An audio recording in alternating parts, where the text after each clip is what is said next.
মনটা অনেক খারাপ হয়ে যায় যখন যে জিনিসটা আপনি তৈরি করতে যাবেন সেটা পারফেক্ট যখন না হয়, তখন মনটা আগের চেয়ে অনেক খারাপ হয়ে যায়। যে কোনো জিনিস তৈরি করার সময় সেই জিনিস যদি সুন্দরভাবে তৈরি হয়ে যায়, দেখবেন মনটাও অনেক ভালো লাগে। আজকে আমি একটা রেসিপি তৈরি করব। রেসিপিটা তৈরি করতে গিয়ে আমার অনেকটা সমস্যার মধ্যে পড়তে হয়েছিল, সেটা আপনাদের সাথে একটু শেয়ার করতেছি। আমরা তো ক্যামেরার সামনে অনেক সুন্দর সুন্দর জিনিস দেখি, তো ক্যামেরার পিছনেও যে অনেক ভুল ভ্রান্তি হয় সেগুলো কেটে সেটে বাদ দিয়ে আসলে সঠিকটাই আপনাদের সামনে তুলে ধরার চেষ্টা করা হয়। কিন্তু আজকে আমি কোনো সঠিকটা তুলে না ধরে যে ভুলগুলো করেছিলাম সেগুলোই আপনাদের মাঝে তুলে ধরতেছি। আপনারা ভুল ত্রুটি হলে আমাকে ক্ষমা করবেন। তো আজকে আমি ঘরে একটুখানি হালিম রান্না করা ছিল, এর সাথে পাতলা একটা রুটি। বাচ্চারা বলতেছে আম্মু কীভাবে খাবো, আমি বললাম পাতলা রুটি যদি খাও তাহলে করে দেই। তো চালের গুঁড়া আর সামান্য পরিমাণে ময়দা, চালের গুঁড়া নিয়েছি 1.5 কাপ আর ময়দা হচ্ছে 1/2 কাপ, সামান্য লবণ দিয়ে এটাকে পাতলা করে গুলে নিয়েছি।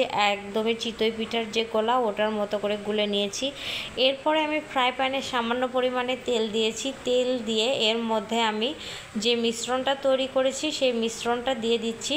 এটাকে দিয়ে আমি এদিক ওদিক ঘোরানোর চেষ্টা করতেছি। দেখেন চুলার তাপটা একটু বেশি থাকার কারণে আমার পিঠাটা পুরোপুরি এপাশ ওপাশ হলো না, তো দেখতে পারলেন। তো আমি কড়াইটা চেঞ্জ করে নিয়েছি। আমি ওই ফ্রাই প্যান থেকে কোনোভাবেই তুলতে পারছিলাম না, কোনো একটা সমস্যা তো অবশ্যই হয়েছে।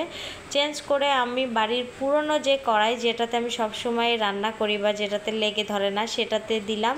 তারপরেও দেখেন সেম অবস্থা, অনেক কষ্টে এটাকে তোলার চেষ্টা করতেছি, তারপরেও দেখেন ভেঙে ভেঙে যাচ্ছে। মনটা খারাপ হয়ে যায় যখন একটা ভালো জিনিস তৈরি করতে গিয়ে ভালো না হয়। তো এটা একদমই ভালো হয়নি, অনেকটাই খারাপ হয়েছিল, কিন্তু খেতে খারাপ হয়নি, দেখতে খুব খারাপ হয়েছে, কারণ তুলতে পারছিলাম না, ভেঙে ভেঙে যাচ্ছিল, অনেকটা নরম হয়েছিল।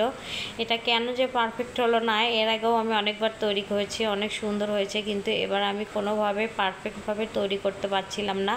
আবারও আমি দিয়ে দিলাম। এটাকে দিয়ে চতুর্দিক ঘুরিয়ে একদম গোল করে নিচ্ছি। তো চুলার তাপটা খুব সামান্য পরিমাণে রাখাই ভালো। আমি ঢেকে ঢেকে দিচ্ছি ভালোভাবে সেদ্ধ হওয়ার জন্য। আসলে এটা শুকনো আটার ছিল, তো তারপরেও দেখেন একদমই পারফেক্টলি যে আমি তৈরি করা তা কিন্তু টোটালি তৈরি করতে পারি নাই।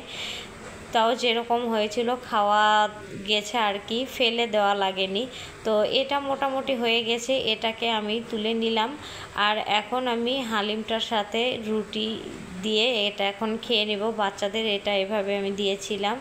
আসলে এটা কি বলবো, খেতে ভালো হয়েছিল কিন্তু দেখতে সুন্দর হয়েছিল না। তো ভুল ত্রুটি হলে সবাই ক্ষমা করবেন।